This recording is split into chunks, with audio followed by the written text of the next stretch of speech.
he just didn't. All right, if you don't know who this is Phil Hartman, who was unalived by his wife, Brynn, back in, I think, the 80s. Phil Hartman was on Saturday Night Live, and his wife, Brynn, was an absolute narcissistic psychopath. So with that said, I wanted to give 10 signs of an abusive or dangerous woman. This may be a woman who has narcissistic personality disorder or psychopathy. One thing I want you to remember before I make this list is you can't just cherry pick different things out of the list and apply that to who you're with. Someone like this is going to have all the traits, all of them. Not just a couple of them, but all of them. Number one, she is a completely different person now than she was when you met her. You may feel like the person that you met was this charming, alluring, sensual, seductive, perfect type of person who made you feel so appreciated, so loved, so sexy, just everything.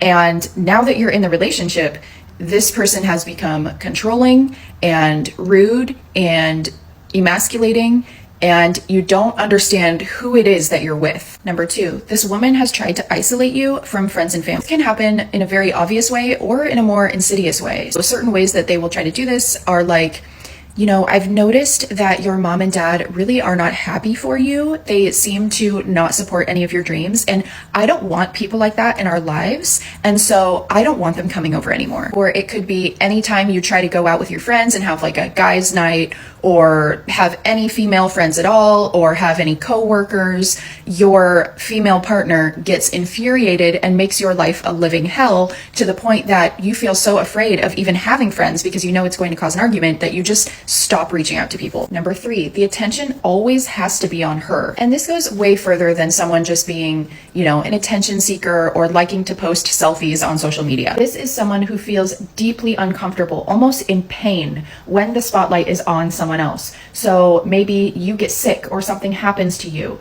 and this woman will turn that experience into something that is hard for her. And so instead of her comforting you and trying to make you feel better, you find yourself comforting her because she's sad that you're sick. Or maybe anytime you get an accomplishment in your life, she gives you the silent treatment, or she gets upset that something good has happened to you. Number four, she likes to humiliate and emasculate you, especially in public. Just like we saw in the beginning video where Brynn would try to make Phil jealous by sitting on other men's laps. These types of women are constantly trying to get a rise out of you and a reaction, and they will purposely say things or do things, especially in public, to humiliate you, to make you jealous, to ruin your experience. She will focus specifically on emasculating you. So maybe you are with a bunch of friends, right? And like the car breaks down or something, and one of the other wives' husbands starts changing the tire, and she says something like, oh yeah, it's nice to see your man can actually change tires. Mine over here can't do shit. He just sits around on the couch all day. Number five, she is incredibly demeaning when it comes to sex. And I'll explain what that looks like in part two.